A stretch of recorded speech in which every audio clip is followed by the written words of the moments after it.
Hello সবাইকে, welcome to my mini vlog. আশা করি সবাই খুব ভালো আছেন। আমি আলহামদুলিল্লাহ খুব ভালো আছি। আজকে আমরা বের হয়েছিলাম ঘুরতে। তো ফার্স্টেই হচ্ছে আমরা ঘুরতে ঘুরতে এই মালাই চায়ের দোকানে যাই আর মালাই চা খাই।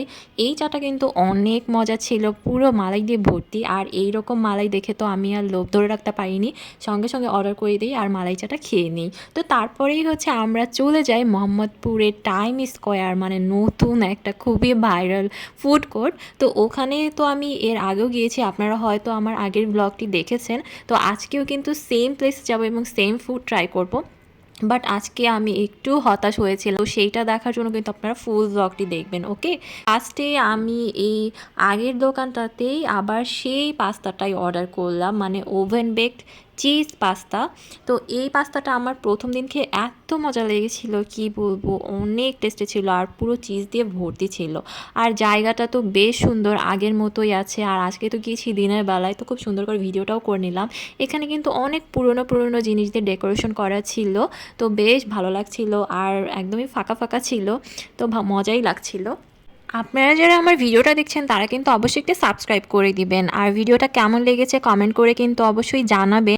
শুধু যে ফুড কোর্টের ভিডিও করে বেরিয়েছি আর পাস্তা খেয়েছি তা কিন্তু নয়, আজকে কিন্তু আমি ওখানে গিয়ে একটা মজার গেমও খেলেছি। আর গেমটা কিন্তু অনেক এক্সাইটিং ছিল, যদিও গেমটা আমি একবারও উইন হতে পারি নাই, মানে 3বার খেলেছি আর 3বারই ফেল মেরেছি। বাট কি আর করার, মনটা একটু খারাপ হলো, কিন্তু ব্যাপার না, ওইটা তো ছোটদের গেম ছিল। নিজেকে এই সান্ত্বনাই দিলাম আর আরও সান্ত্বনা দিয়েছি যে এই মেশিনটাই মনে হয় খারাপ ছিল। অনেক অনেক টাইম ওয়েট করার পরে এই পাস্তাটা ফাইনালি হাজির হলো। তো পাস্তাটা দেখে কিন্তু খুবই ইয়াম্মি লাগছিল, একদম চিজ দিয়ে ভরপুর। মানে দেখতেই পাচ্ছেন চিজগুলো এরকম সুতার মতো হয়ে যাচ্ছে, রাবার ব্যান্ড টাইপের। বেশ মজা লাগছিল, টেস্টটা একদম 100-এ 100 ছিল।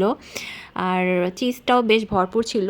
কিন্তু ডিসঅ্যাপয়েন্ট হয়ে গেলাম তখনই, যখন দেখলাম পাস্তাটা শেষ করতে পারছি না আর শেষ করার টাইমে নিচে এতগুলো তেল। তো এই তেলগুলো কোথা থেকে আসলো আমি জানি না, আর তেলের দাম কি আসলে কমে গেছে? আপনারাই বলেন তো, তেল কি এখন অনেক সস্তায় পাওয়া যাচ্ছে? আর এভাবে যদি তেল খাই আমার হেলথের কীরকমভাবে 12টা বাজবে আপনারাই বলেন। তো অকালে মৃত্যুটা আসলে আমি চাচ্ছিলাম না, এর জন্য আমরা তেলটাকে আলাদা একটা বাটিতে রেখে দিই আর টিস্যু দিয়েও কিছুটা মুছে ফেলি। তো যাই হোক, পাস্তাটা ওভারঅল ভালোই ছিল আর আজকে আমার ভ্লগটি এই পর্যন্তই ছিল। আশা করি আপনাদের ভালো লেগেছে। তো ভালো লাগলে কিন্তু অবশ্যই একটি লাইক করে দিবেন আর আমার চ্যানেলটিতে প্লিজ সাবস্ক্রাইব করে দিবেন। তো দেখা হবে নেক্সট ভ্লগে, সবাই ভালো থাকবেন, আল্লাহ হাফেজ।